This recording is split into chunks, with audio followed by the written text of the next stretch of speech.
Hello hi, કેમ છો? હું છું ક્રિષ્ના સોલંકી અને તમે જોઈ રહ્યા છો લર્નિંગ વિથ ફન. જો તમને એ પહેલાં આપણે જે દહન અને જ્યોતવાળો પાઠ ગમ્યો હોય તો લાઇક, શેર અને સબસ્ક્રાઈબ કરી દેજો. બરાબર. આજે આપણે ધોરણ 8નો વિજ્ઞાન વિષયનો 5મો ચેપ્ટર જોવાના છીએ, જેનું નામ છે વનસ્પતિઓ અને પ્રાણીઓનું સંરક્ષણ. આ પહેલાં આપણે ધોરણ 7માં ભણ્યા હતા કે તમે ધારો કે અલગ અલગ જગ્યાએ અલગ અલગ પ્રકારના પ્રાણીઓ જોવા મળે. જેમ કે પહાડી વિસ્તારના પ્રાણીઓ અલગ હશે, રણમાં અલગ પ્રાણીઓ દેખાય, બરાબર. બર્ફીલો વિસ્તાર હશે એટલે કે ધ્રુવ પ્રદેશમાં, તો પણ ત્યાં પણ કેવા હશે? અલગ અલગ પ્રાણીઓ. પણ આ પહેલાં આપણે જોવાનું છે આજે કેટલીક વસ્તુ કેટલાક જગ્યાએ સંરક્ષણ કરવું પડે. જેમ કે પ્રાણીઓ છે તો કે કેટલાક અભયારણ્ય ચાલુ કર્યા છે, બરાબર, સરકારે. અભયારણ્ય, પછી આરક્ષિત વિસ્તાર કે ત્યાં તમે જઈ શકતા નથી. એમ તો કે કેટલાક પ્રાણીઓ રેડ ડેટા બુકમાં આવી ગયા છે. શેમાં આવી ગયા છે? Red data book. હવે તમને થશે રેડ ડેટા બુક શું છે, તો હું તમને સીધી ભાષામાં સમજાવું કે એ પ્રાણીઓ હવે બહુ ઓછા રહ્યા છે, મતલબ વિલુપ્ત થવાના આરે છે, કે હવે ફરી આવનારી પેઢી હશે એ એને જોઈ શકે નહીં, તો એ કહેવાય વિલુપ્ત પ્રાણીઓ. હવે આવું ના થાય એના માટે સરકારે કેટલીક વસ્તુઓ ચાલુ કરી છે કે સંરક્ષણ કરવાનું પ્રાણીઓનું. પણ એ પહેલાં આપણે એવું જોઈએ કે વન નાબૂદી. વન નાબૂદી શું? તો કે માણસ છે ને પોતાના સુખ સગવડ માટે છે ને ગમે તે કરે. જેમ કે વૃક્ષો છે, જંગલ હતું, બહુ બધા વૃક્ષો હતા, એનાથી ઘર બનાવવું, વૃક્ષો કાપી લાવે. એને એવું થયું મારે ફર્નિચર કરવું, ઝાડવા કાપી લાવે. ફરી એને એવી ઈચ્છા હતી કે મારે તો ફર્નિચરની દુકાન કરવી છે, ઝાડવા કાપી લાવે, બરાબર. તો આના કારણે શું થયું કે જંગલમાં જેટલા પણ ઝાડવા હતા, બરાબર, એ તો આ ભાઈએ શું કર્યા? કાપી લીધા. ઈચ્છા થઈ કાપી લીધું. હવે જંગલમાં તો પ્રાણીઓ પણ રહેતા હશે, જેનું અહીં ઘર હશે. હવે અહીંયા જે આ ઝાડવા હતા, આ ધીમે ધીમે બધા જ ઝાડવાનું શું કર્યું? તો કે કાપી નાખ્યા. હવે થયું શું કે? તો કે આ વન નાબૂદી થયું. એવું નહીં કે ખાલી એને સુખાકારી માટે, એની ઈચ્છા થાય કે મારે તો ખેતર નહીં, તો એણે શું કર્યું? ઝાડવા કાપીને ખેતર બનાવી દીધું, બરાબર. તો આ વન નાબૂદી એટલે વનનો નાશ કરવો થાય. સીધી ભાષામાં શું કહેવાય? વન નાબૂદી એટલે શું? તો કે વનનો નાશ કરી પ્રાપ્ય જમીનનો અન્ય કાર્ય માટે ઉપયોગ કરવો. વન નાબૂદીને સીધી ભાષામાં કહેવાય તો કે ત્યાં જેટલા પણ ઝાડવા હતા એ બધા શું કરી નાખ્યા? આપણે કાપી નાખ્યા. પછી તેની જે જમીન છે એનો આપણે કોઈ જગ્યાએ ઉપયોગ કરીએ. જેમ કે શું કર્યું? કોઈ ઉદ્યોગ ખોલ્યો, કાં ખેતર બનાવી દીધું, અથવા તો ત્યાં કોઈ એ ઘર બનાવી દીધું. તો આ બધી વસ્તુનો તમે તમારો ઉપયોગ કર્યો. આના કારણે આ જે જગ્યા હતી ત્યાં શું હતું? પહેલાં જંગલ હતું, હવે એ જંગલ નાબૂદ થઈ ગયું, બરાબર. આપણે આપણા અસ્તિત્વને ટકાવવા માટે સજીવો સાથે વન સાથે ચેડા કર્યા છે, એવું કહી શકાય, બરાબર. પછી કીધું દાવાનળ. એવું નહીં કે ખાલી માણસોના લીધે જ એવું થયું, ઘણા બધા એવી રીતે નહીં લાવતા. પણ તો કે દાવાનળ એટલે શું? તો કે અચાનક જંગલમાં આગ લાગી અને બધે ત્યાં કોણ ઓલવવા જવાનું? એટલે જેટલા જંગલ હતું મોટા ભાગનું સળગી ગયું. તો એ વનના બધી કોઈ કારણોસર દુકાળ પડ્યું. હવે જો તમે કંઈ જંગલમાં થોડી પાણી પીવડાવવા જાઓ છો કે ઝાડવાને, જો પાણી વરસાદ દરમિયાન એમને મળી રહે છે. પણ આ દુકાળ પડ્યું એટલે જમીનની અંદર પણ જે પાણી હતું એ પણ સુકાઈ ગયું. એના કારણે શું થયું? વન નાબૂદી થઈ. તો આ હતું વન નાબૂદીના કારણો. તમને ખબર પડી વન નાબૂદી એટલે શું? તો સાદી ભાષામાં કહીએ, વન નાબૂદી એટલે શું? કે જે જંગલ હતું એ જંગલનો નાશ કર્યો, અને એ જે જમીન હતી એનો ઉપયોગ આપણે કોઈ પણ વસ્તુ માટે કર્યું, કાં ઘર બનાવ્યું, કાં ઉદ્યોગ બનાવ્યો, કે પછી જમીનને ખેતર તરીકે ઉપયોગ કર્યો, કંઈ પણ કર્યું, તો એને શું કહેવાય? વન નાબૂદી કહેવાય. ક્લિયર? હવે આપણે જે વન નાબૂદીના પરિણામ શું આવ્યા? તો કે વન નાબૂદીના કારણે છે ને આપણી જે પૃથ્વી હતી, પૃથ્વીનું તાપમાન જે છે ને એ વધવા માંડ્યું. એટલે આપણને ઉનાળામાં અત્યારે ગરમી લાગે ને એવી કદાચ આપણા 2-4 પેઢી પાછળ, મતલબ આજથી 100 વર્ષ પહેલાં એવું માની લો ને, આટલી બધી ગરમી પડતી જ નહીં હોય ઉનાળામાં. અત્યારે છે ને અમદાવાદ જેવા શહેરમાં 45°C તાપમાન ઉનાળામાં થાય ને નોર્મલ છે, ત્યારે માંડ 30-35 જતું હશે તાપમાન, બરાબર. અત્યારે જે વગર ટાઈમનો વરસાદ પડી રહ્યો છે, વગર ટાઈમની ઠંડી પડી રહી છે, આ બધું જ શું છે? પ્રદૂષણ છે. એના કારણે થાય છે કે આપણે ઘણા બધા ઝાડવા કાપી નાખ્યા છે એના કારણે. હવે શું થાય? તમે ઝાડવા કાપી લો, હવે દરેક સજીવ શું લે શ્વાસમાં? તો કે ઓક્સિજન વાયુ લે, એને આપણે O2 વડે દર્શાવીએ. અને બહાર શું કાઢે ઉચ્છ્વાસમાં? તો કે કાર્બન ડાયોક્સાઇડ વાયુ, એને આપણે CO2 વડે દર્શાવીએ. હવે આ કાર્બન ડાયોક્સાઇડ વાયુ છે ને એ આપણે બધા જ બહાર કાઢીએ તો પૃથ્વી પરના વાતાવરણમાં વધી શું ગયું? કાર્બન ડાયોક્સાઇડ વધી ગયો. હવે તમને ખબર હોય કાર્બન ડાયોક્સાઇડ વધે ને એટલે તાપમાન વધવાનું. શું થવાનું? તાપમાન વધશે. અને એટલે આપણે 45 ડિગ્રી તાપમાન થાય છે. બાકી પહેલાં આટલું થતું નહીં, કારણ કે પહેલાં જંગલો સારા એવા પ્રમાણમાં હતા. તો બીજું શું થાય? તો કે અચ્છા, તો આમાં ઝાડવા કેવી રીતે કામ કરે? તો તમને ખબર પડી કે દરેક સજીવ કાર્બન ડાયોક્સાઇડ કાઢશે અને એ પૃથ્વીના વાતાવરણમાં ભળી જશે, એટલે એમાં તાપમાન વધશે. આટલું ક્લિયર થાય? અચ્છા, ઓકે, ઉભર.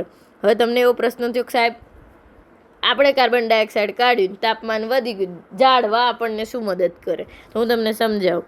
આ એક ઝાડ છે, બરાબર? આપણે છે ને 7મા ધોરણમાં પ્રકાશ સંશ્લેષણની ક્રિયા ભણ્યા. શું ભણ્યા? પ્રકાશ સંશ્લેષણ. તમે ધ્યાનથી જો ને તો પ્રકાશ સંશ્લેષણમાં શું કહેવાય કે આ વનસ્પતિ પોતાનું ખાવાનું જાતે બનાવે, પણ પ્રકાશ સંશ્લેષણ દરમિયાન શું એનો ઉપયોગ કરે? Carbon dioxide. અને તમને શું આપે? ઓક્સિજન આપે. હવે આ દરમિયાન આ કાર્બન ડાયોક્સાઇડનો એ ઉપયોગ કરી લેતી, એટલે એ ત્યાં કાર્બન ડાયોક્સાઇડ વપરાઈ જતો અને વધારામાં આપણને ઓક્સિજન મળતું હતું, જેથી ઠંડક રહેતી હતી, બરાબર?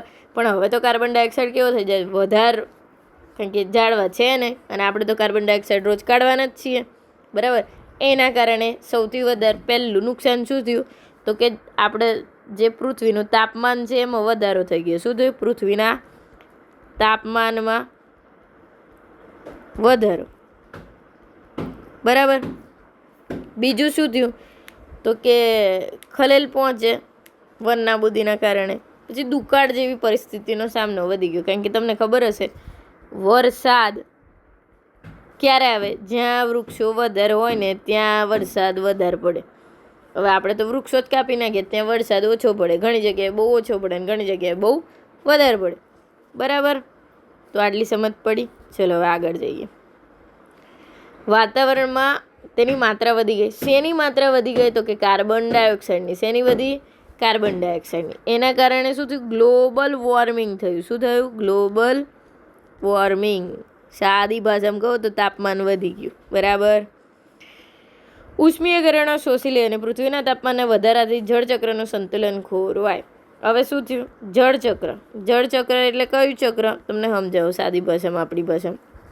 જો આ દરિયો છે, દરિયામાં સૂરજ દાદાનો પ્રકાશ પડ્યો એટલે અહીંથી થયું બાષ્પીભવન થયું. બાષ્પીભવન થયું, ઉપર ઠંડક હતી તો ઉપર શું બની જવાનું હતું? વાદળ બને, સંઘનન થઈ, અને એ પછી ચોમાસા દરમિયાન વરસાદ સ્વરૂપે આવે. પણ આ જળચક્ર જે છે ને એ ખોરવાઈ ગયું, વન નાબૂદી કરી એટલે. એના કારણે શું થાય? દુકાળ પડે. શું થાય? દુકાળ એટલે વરસાદ જ ના પડે. તો કે એના સિવાય તો કે બીજું શું? તો કે જો અહીં ધ્યાનથી જો, ભૂમિના ગુણધર્મોમાં મુખ્ય ફેરફાર વન નાબૂદી છે. વાવેતર અને વનસ્પતિ દ્વારા કોઈ પણ ક્ષેત્રના ભૂમિમાં ભૌતિક ગુણધર્મોને અસર થાય. એટલે શું કહેવાય કે આપણે સેન્દ્રિય પદાર્થો ઓછા હોય તથા ઓછી ફળદ્રુપ જમીન હોય. ધીમે ધીમે તમે વારે ઘડીએ અનાજ, આપણે જોયું હતું કે આપણે વારે ઘડીએ અનાજ એક જ ખેતરમાં વાવ કરીએ અને કશું ખાતર બાતર ના નાખીએ કુદરતી, તો શું થાય? પોષક તત્વો જતા રહે. શું થાય? પોષક તત્વો નાશ પામે.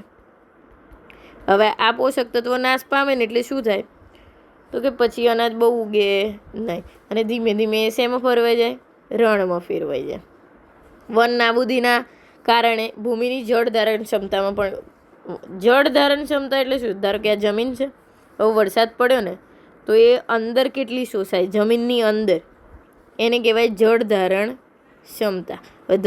આપણે આગલા પાઠમાં હોય ભણ્યા કે જળ ધારણ ક્ષમતામાં શું હોય? તો કે તમે પેલું કૃત્રિમ ખાતરનો પણ બહુ ઉપયોગ કરો ને તો જળ ધારણ ક્ષમતા કેવી થઈ જવાની? ઓછી. એટલે યાદ રાખવાનું, વન નાબૂદી અને કૃત્રિમ ખાતરના કારણે શું થયું? જળ ધારણ ક્ષમતા ઓછી થઈ ગઈ. એટલે કે કેવું થયું? ઉપરની સપાટીથી નીચેના સ્તરોમાં પાણી પ્રવેશવાની ક્રિયા જે હતી ને એમાં ઘટાડો થઈ ગયો. પહેલાં ધારો કે સપોઝ આ ઉદાહરણ આલું છું કે પહેલાં 100 લીટર પાણી એકસાથે અંદર જઈ રહ્યું હતું, તો હવે ભાગ્યે 20 લીટર પાણી જ અંદર જઈ રહ્યું છે. કેમ? તો કે જળધારણ ક્ષમતાના કારણે એની ઘટી ગઈ જળધારણ ક્ષમતા. હવે વનમાંથી આપણને ઘણી પેદાશો મળે, બરાબર. હવે વૃક્ષોને સતત કાપતા રહીશું તો આપણે એ વનની જે તમને એવું થાય વનની શું પેદાશો હોય ને, કેમ ના હોય? જો મધ, પછી ગુંદર, પછી કેટલીક ઔષધિઓ, આ બધું ક્યાંથી મળે? વનમાંથી. હવે આપણે આ બધું જ કાપી નાખ્યું તો આપણને મળશે લાખ. પછી આપણે ખબર પેલા ખાખરાના પાનથી શું બનાવીએ? પતરાડા. તો આ બધું આપણને ક્યાંથી મળતું હતું? તો કે જંગલમાંથી. હવે આપણે કાપીશું તો આપણને તંગી એટલે મળશે, પણ જ્યાં ઝાડ હશે ત્યાંથી જ મળશે. તો આપણે તો ઝાડ કાપી નાખીએ તો એવું તો ચાલે ના. વન અને વન્યજીવોનું સંરક્ષણ વિશે આપણે હવે ભણીશું. બાકી કેવી રીતે પ્રાણીઓને બચાવી શકાય? તો કે જીવાવરણનો પૃથ્વીનો એક ભાગ છે. મતલબ આપણે બધા જ્યાં જીવીએ છીએ એને શું કહેવાય? જીવાવરણ કહેવાય. શું કહેવાય? બરાબર. જેમાં સજીવો વસવાટ કરે છે. જીવનના આધારે જૈવ વિવિધતાનો અર્થ છે કે પૃથ્વી પર જોવા મળતા તમામ પ્રકારના સજીવો વચ્ચે આંતર સંબંધ હોય અને એ પર્યાવરણ સાથે સંબંધ ધરાવે. એટલે કે એવું કહે છે કે આ અહીંયા જેટલા બી સજીવ રહે છે, ધારો કે ગાય હોય, ભેંસ હોય, માણસ હોય, વાઘ હોય, બધા જ જરૂરી છે. એટલે જ એમનું અસ્તિત્વ છે અને આપણે અસ્તિત્વ બચાવવું પડે, નહીં તો તકલીફ કરે. કેમ? તો કે જ્યારે એ જંગલી પ્રાણીઓ હોય તો એ પણ જરૂરી છે, એ ના હોય તો કેટલીક વસ્તુઓ ના થઈ શકે, બરાબર. તો એકબીજા માટે દરેકનું જરૂરી છે જીવન જીવવા માટે. હવે શું કહે છે કે જીવાવરણમાં આરક્ષિત ક્ષેત્રની મુલાકાત માટેનું આયોજન કર્યું. આરક્ષિત ક્ષેત્ર એટલે શું? કે જ્યાં તમને એવું કીધું છે અહીં સરકાર આરક્ષિત ક્ષેત્ર બનાવ્યું હોય કે ત્યાં કોઈ તમે શિકાર કરી શકો નહીં. તમને એમ ઈચ્છા થાય કે ભાઈ હું તો જઈને પેલું શું કહેવાય કાળિયારનો શિકાર કરી દો, તો એવું કરી શકાય નહીં. અથવા તમને ઈચ્છા થઈ મને તો આ હરણ ગમે તો હું અહીં શિકાર કરી લઉં, તો એવું કરી શકાય નહીં. એને કહેવાય આરક્ષિત ક્ષેત્ર, બરાબર. એ લોકો પંચમળી જીવાવરણ આરક્ષિત ક્ષેત્રની પસંદગી કરે છે. આ ક્ષેત્રની વનસ્પતિ પ્રાણીઓ હિમાલયની શૃંખલાઓ, નીચાણવાળી પશ્ચિમ ઘાટ વિસ્તારની પ્રાણીઓ વનસ્પતિ સમાન છે. હવે તો અહીંયા એક વન કર્મચારી હોય છે માધવજી, એ આરક્ષિત ક્ષેત્રમાં માર્ગદર્શન આપે છે, એટલે સમજાવે છે ત્યાં ગાડી, બરાબર. જૈવિક મહત્વ સમજાવે.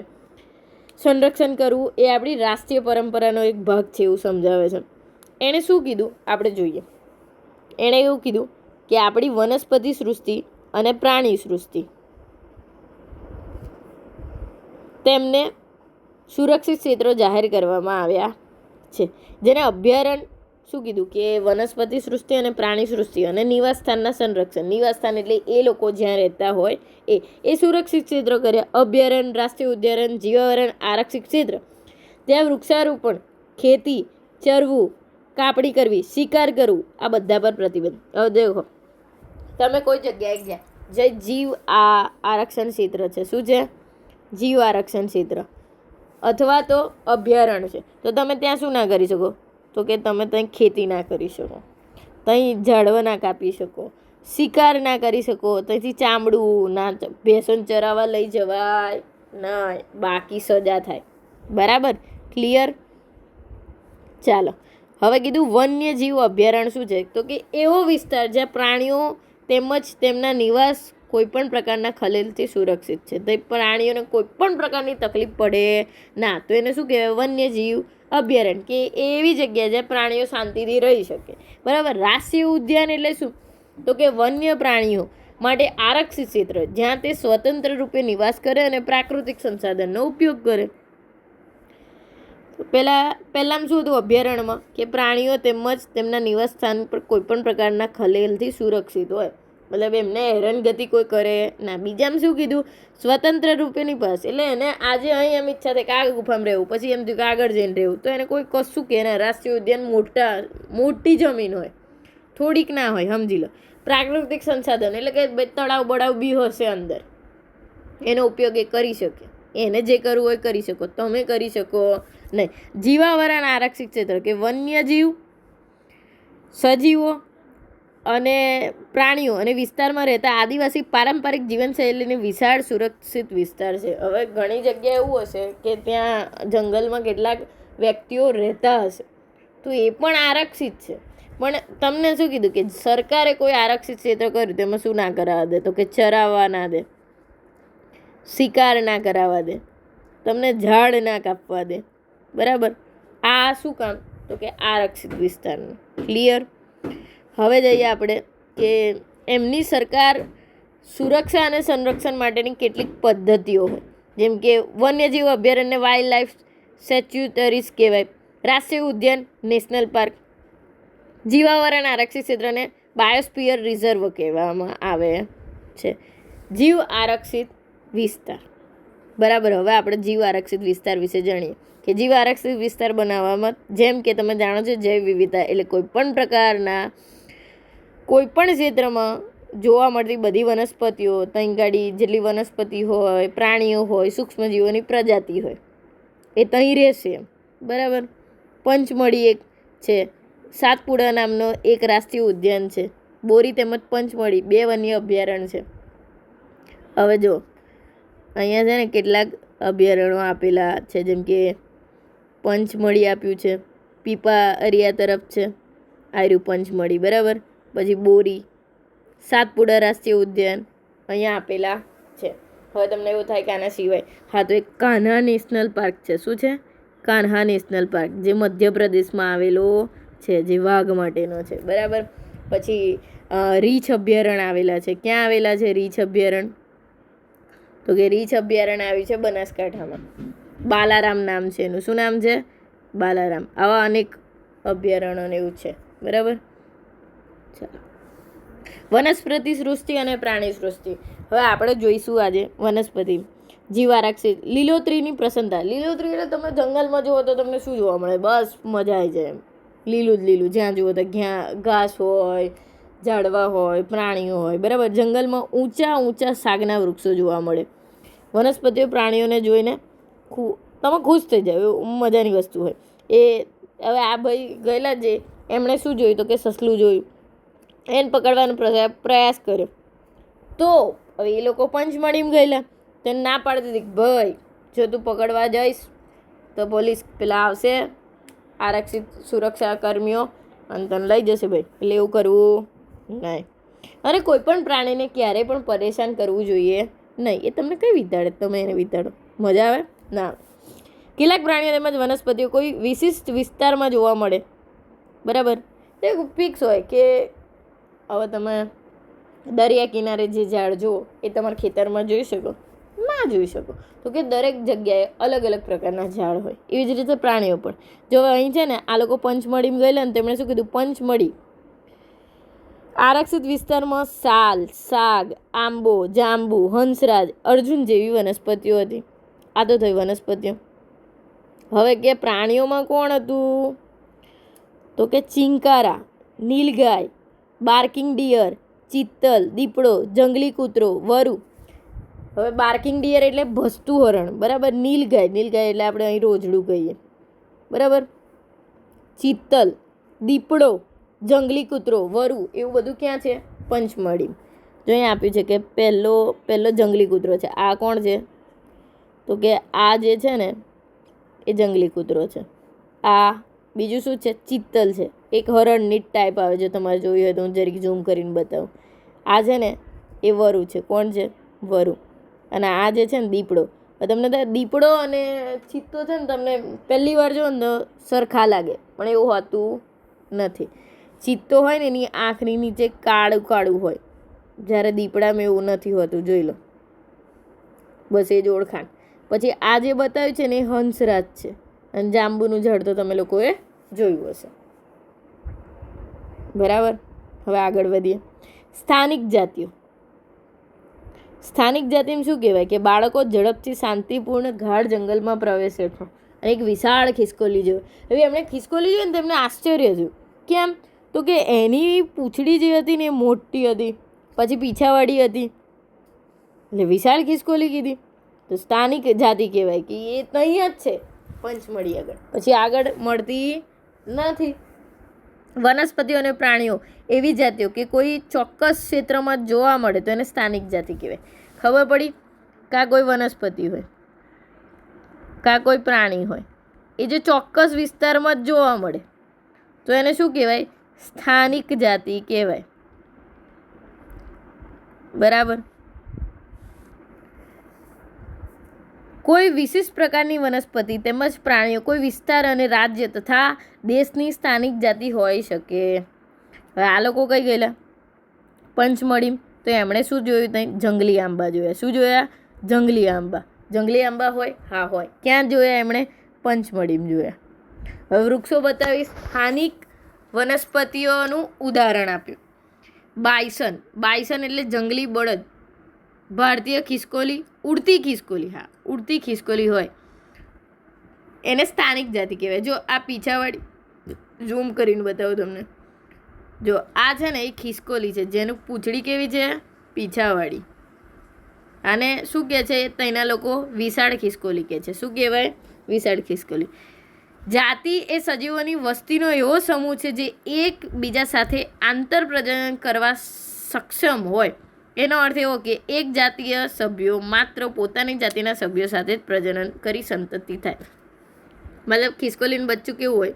ખિસકોલી જેવું જ હોય. કોઈ કૂતરા જેવું કે પછી કોઈ કાચિંડા જેવું હોય? ના હોય. બરાબર. હવે એને ખિસકોલી અત્યારે ખિસકોલી જ જોઈએ એમ. એને મમ્મી ને પપ્પા બેવ કોણ હોય? ખિસકોલી જોઈએ. તો જે એવું કે છે. ચાલો, વન્યજીવ અભયારણ્ય વિશે માહિતી મેળવીશું. હવે અહીંયા પંચમઢી વન્યજીવ અભયારણ્ય એવું લખેલું હતું. બરાબર. એમની પાસે પ્રોફેસર હતા અહેમદ. એમને એવું સમજાવે છે કે અહીંયા છે ને પ્રાણીઓનો શિકાર કરવાની મનાઈ છે. સજા થાય જો તમે ત્યાંથી શિકાર કરો તો. હવે વન્યજીવ અભયારણ્યમાં રહેતા લોકોને કેટલીક પ્રવૃત્તિઓ જેવી કે પશુધન માટે ચારો, ઔષધીય વનસ્પતિ, બળતણ માટે લાકડું આલવાની પરવાનગી. હવે જો અહીંયા શું કીધું કે અહીંયા અભયારણ્ય છે. કયું છે? અભયારણ્ય. પણ આમાં શું કીધું કે તમે પશુધન માટે ચારો એટલે કે તમે ચરાવી શકો છો. બરાબર. અચ્છા, તમને કોઈ ઔષધિવાળા કેટલાક ઝાડ છે તો તમે ત્યાંથી ઔષધિ પણ લઈ શકો છો.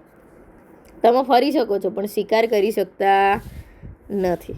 બરાબર. અચ્છા, તમે ચૂલો કરો છો અને તમારે લાકડું જોઈએ, બળતણ જોઈએ તો એ મળશે, પણ એ ત્યાંના સ્થાનિક લોકો છે એના માટે. હા. હવે કેટલાક મહત્વપૂર્ણ સંકટમાં મુકાયેલા જંગલી પ્રાણીઓ જેવું કે કાળું હરણ હવે બહુ જોવા મળતું નથી. શ્વેત આંખવાળું હરણ, હાથી, સોનેરી બિલાડી, ગુલાબી માથાવાળું બતક, ઘડિયાળ. હવે ઘડિયાળ એટલે પેલી ઘડિયાળ નહીં, ઘડિયાળ એક મગરની પ્રજાતિ છે. મગર જેવી હોય પણ મગર ના હોય. કાદવમાં રહેતો મગર, અજગર, ગેંડો, આ બધાને કઈ અભયારણ્યમાં સુરક્ષિત કરવામાં આવે. બરાબર. મોટા સપાટ જંગલો, પહાડી જંગલો અને નદીઓના મુક્ત ત્રિકોણ પ્રદેશની જાડીવાળી જમીન અથવા ઝાડીઓ. એ અફસોસની વાત છે કે સંરક્ષિત જંગલો પણ સુરક્ષિત નથી, કારણ કે અતિ ઉપયોગ કરીને નષ્ટ કરી દેવામાં. આસપાસના જે લોકો હોય એનો બહુ જ ઉપયોગ કરે. જરીક એમ કે ભાઈ ખાલી અહીં ચરાવવાની સુવિધા છે, પછી કંઈક બીજું કરે અને એને નષ્ટ કરી દે છે. બાળકો તેમની પ્રાણી સંગ્રહાલયની મુલાકાત યાદ કરાવવામાં આવે છે. ચલો આપણે એ જોઈએ કે એ લોકોએ ત્યાં શું કર્યું હતું. હવે એ લોકો રાષ્ટ્રીય ઉદ્યાન વિશે સમજે છે કે રસ્તાની આ બાજુ પર એક બોર્ડ લગાવેલું હતું. એ લખ્યું હતું સાતપુડા રાષ્ટ્રીય ઉદ્યાન. હવે આ લોકોને છે ને ત્યાં જવાની બહુ ઉત્સુકતા આવી ગઈ. કેમ? તો કે હવે એમને સમજ પડી ગઈ કે અભયારણ્ય એટલે શું, કેમ સુરક્ષિત કરવા જોઈએ, એવું બધું. બરાબર. હવે એમની જોડે પેલો ગાઈડ હતો માધવજી. આ વિશાળ આરક્ષિત ક્ષેત્ર છે એવું કહે છે અને નિવસન તંત્રનું સંરક્ષણ કરવા પર્યાપ્ત છે. અહીં અલગ અલગ પ્રકારના ઝાડવા છે, અલગ અલગ પ્રકારની પ્રાણી સૃષ્ટિ છે. બરાબર. ઊંચા શાક છે. ભારતમાં છે ને 100થી પણ વધારે રાષ્ટ્રીય ઉદ્યાન આવેલા છે. આ ખાસ નોંધ લેવી. ભારતમાં કેટલાથી વધારે રાષ્ટ્રીય ઉદ્યાન છે? તો કે 100થી. હવે અહીંયા છે ને સાતપુડા રાષ્ટ્રીય ઉદ્યાન ખડકોનો આશ્રય પણ આવેલ છે. આ જંગલોમાં માનવ જીવનની સાબિતી છે કે જૂના જમાનામાં ત્યાંથી રહેતા હતા માણસો, આદિમાનવો, એવી સાબિતી છે. કઈ ગાડી? સાતપુડા રાષ્ટ્રીય ઉદ્યાનમાં. અહીંયા છે ને ભીતિ ચિત્રો પણ જોવા મળે છે, એટલે કે ગુફાની જે દિવાલ હોય ને એ દિવાલ પર શું હશે તો કે દોરેલું હશે કશું.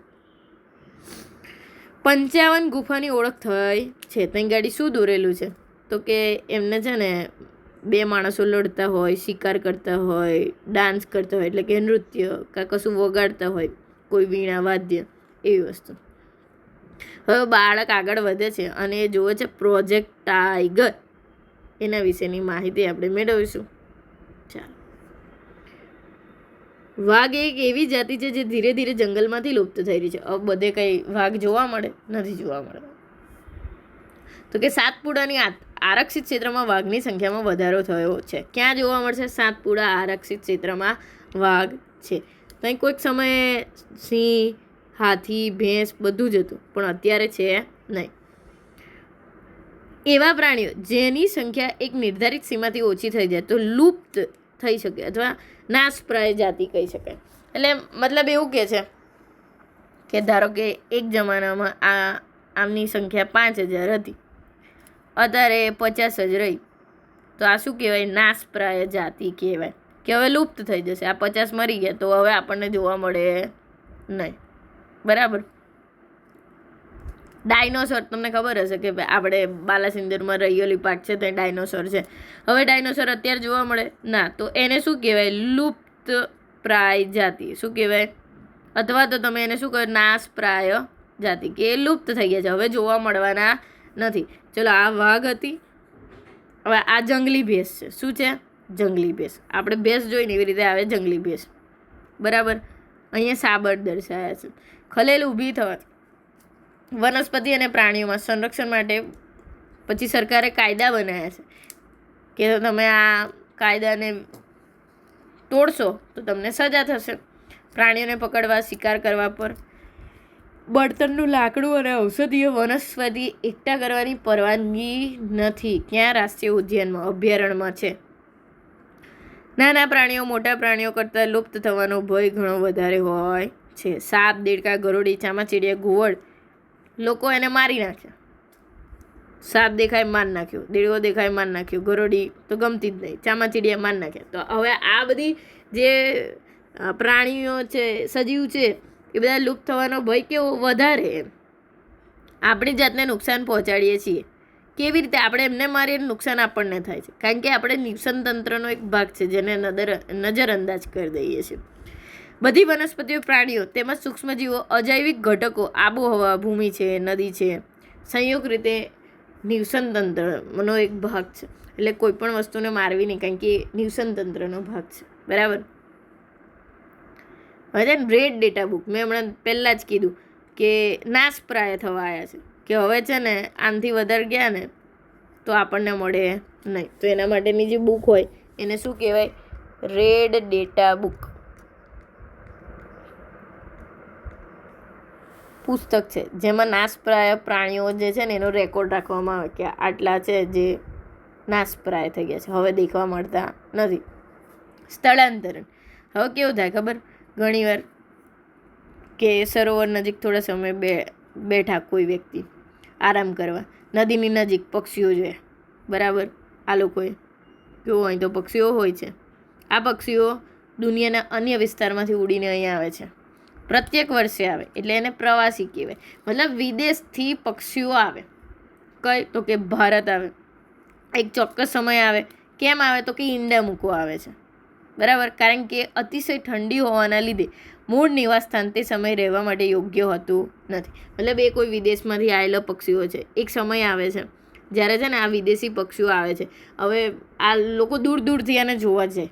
જ્યાં પક્ષી આવે ને, એટલે વિદેશી પક્ષીઓ હોય એ અહીં ઈંડા મૂકવા આવે. અને બીજું એક કારણ એવું હોય કે એમના દેશમાં છે ને ઠંડી વધી ગઈ હોય, એટલે એ રહી શકતા નથી. પછી અમુક સમય અહીં રહે, પછી પાછા ઉડીને પાછા વિદેશ જતા. બોલો, વિધાઉટ પ્લેન. બરાબર. હવે આયા કાગળનું પુનઃચક્રણ. હવે આપણે થોડી વાર પહેલાં જોયું કે વન નાબૂદી એક કારણ છે. 1 ટન કાગળ આપણે જોઈતો હોય ને તો 17 ઝાડ કાપવા પડે. એટલે શું કહે છે કે 1 ટન કાગળ માટે 17 ઝાડ જોઈએ. કેટલા જોઈએ? 17. એટલે કાપવા પડે એટલા. તો કાગળની બચત કરવી જોઈએ. તો કે 5 થી 7 વખત પુનઃચક્રણ, એટલે કે આ 1 ટન હે એને પહેલાં વાપરી લીધું, પછી પાછું ફરી, એવું 7 વાર આપણે કાગળનો ઉપયોગ કરી શકીએ. અને એવું કરવાથી આ રિસાયકલ કર્યું એવું કહેવાય. અને એવું કરવાથી આપણે ઝાડને બચાવી શકીએ છીએ અને એની ઉર્જાનો પણ આપણે શું કહેવાય બચત કરી શકીએ છીએ. હવે પુનઃ વનીકરણ, તો કે વન નાબૂદી તો થઈ ગઈ, તો હવે શું કરવાનું? તો કે વૃક્ષોની ઘટ પડી, તો હવે તો આપણે એક કામ કરીએ, નવા વૃક્ષો વાવીએ. બરાબર, રોપવામાં આવેલ વૃક્ષ સામાન્યતઃ એ જ જાતિના હોવા જોઈએ. મતલબ તમે ધારો કે શાકનું ઝાડ કાપ્યું, પછી તમે એમ કહો ખારું હું લીમડો ઉપાડી દઉં, ચાલશે નહીં? તો એવું થાય ના. શાક કાપ્યું તો શાક જ તમારે ઉગાડવું પડે, નહીં તો ચાલે ના. બરાબર, નહીં તો ભાઈ થોડા દાડા પછી આપણને શાક ના જોવા મળે તો. એટલે જે ઝાડ કાપ્યું એ જ ઝાડ રોપવું. કુદરતી રીતે પુનઃ વનીકરણ થઈ શકે. પેલા બીઓ વેરાયેલા ફેલાય પવન દ્વારા અને પછી ચોમાસામાં ઉગે, એવું થઈ શકે. એ કુદરતી રીતે કહેવાય. સ્વયં પુનઃ પ્રસ્થાપિત થઈ જાય, ખલેલ ના પહોંચાડો તો. પણ આપણે ઘણું બધું નુકસાન કરી રહ્યા છીએ. એટલે આપણે શું કરવું પડે? વધારેમાં વધારે વૃક્ષારોપણ કરવું પડે, કે જે જગ્યાએ જે ઝાડવા થતા હતા એ છે એવા બીજા રોપી જ દેવા પડે. આપણે બીજું કશું કરી શકતા નથી. તેમજ જંગલો અને નજીકની આસપાસના લોકો મૂળભૂત જરૂરિયાતોને પૂરતા. સૂર્યાસ્ત પછી જંગલમાં રોકાવું યોગ્ય નથી, એવું યાદ રાખવું. કારણ કે પછી શું થઈ જાય? તમારો શિકાર થઈ જવાની શક્યતા વધી જાય. અહીં તમારો પાઠ પૂરો થાય છે. આપણે એકવાર જોઈ લઈએ કે આપણે પાઠમાં શીખ્યા શું. તો કે વન્યજીવ અભયારણ્ય, રાષ્ટ્રીય ઉદ્યાન તેમજ જીવાવરણ આરક્ષિત ક્ષેત્ર એવા નામ આપે છે જે પ્રાણીઓનું અને વનસ્પતિઓનું શું કરશે? સંરક્ષણ. જૈવ વિવિધતાનો અર્થ એવો છે કે કોઈ પણ વિશિષ્ટ શ્રેષ્ઠમાં જોવા મળતી સજીવ, જાણે કે આપણે જોયું તો પેલી ઉડતી ખિસકોલી હોય, પીછાવાળી ખિસકોલી હોય, બરાબર, જે ખાલી કોઈ એક જ ક્ષેત્રમાં જોવા મળે, બીજી બાજુ જોવા મળતી નથી. કોઈ પણ વિસ્તારની બધી વનસ્પતિઓ તેમજ પ્રાણીઓ તે વિસ્તારની વનસ્પૃષ્ટિ કહેવાય. સ્થાનિક જાતિ કોઈ વિશિષ્ટ વિસ્તારમાં જ જોવા મળે, જેમ કે પેલી પીછાવાળી ખિસકોલી જોઈ હતી, એ સ્થાનિક જાતિમાં આવે. નાશપ્રાય પ્રજાતિ, તેને લુપ્ત થવાની સંભાવના વધારે હોય. હવે જે લુપ્ત થઈ ગઈ તો એને કઈ રાખવી પડે? નાશપ્રાય, કે હવે તો આર જ છે, કે હવે આ 2-4 જ વધી છે, એટલે મતલબ 20-25 જ રહ્યા છે, હવે છે નહીં, તો એને આવી જાય રેડ ડેટા બુકમાં. સ્થળાંતર એવી સ્થિતિ છે જે કોઈ જાતિનું પોતાના નિવાસસ્થાનથી બીજા નિવાસસ્થાને ચોક્કસ સમયે જાય. જેમ કે હમણાં કીધું પેલા વિદેશી પક્ષીઓ છે એ વિદેશથી આવે. વિદેશથી ક્યાં આવે? તો કે ભારતમાં આવે. ભારતમાં કેમ આવે? તો કે એમના વિદેશમાં બહુ ઠંડી પડે, એટલે એ લોકો ભારતમાં આવી જાય. અને ભારતમાં આવ્યા પછી અહીં ઈંડા મૂકે, અમુક સમય માટે અહીં રહે અને પાછા ઉડીને જતા રહે એ સિઝન પતે એટલે. વૃક્ષો, ઉર્જા અને પાણીની બચત કરવા માટે આપણે કાગળનું શું કરવું જોઈએ? રિસાયકલ કરવું જોઈએ. કેમ? તો કે 1 ટન કાગળ માટે 17 વૃક્ષ જોઈએ. કેટલા જોઈએ? બરાબર. તો થેન્ક યુ. આજે અહીં આ પાઠ પૂરો થાય છે. ફરી મળીશું. ત્યાં સુધી જય શ્રી કૃષ્ણ. ગમ્યું હોય તો લાઈક અને શેર સબસ્ક્રાઈબ કરજો. Thank you.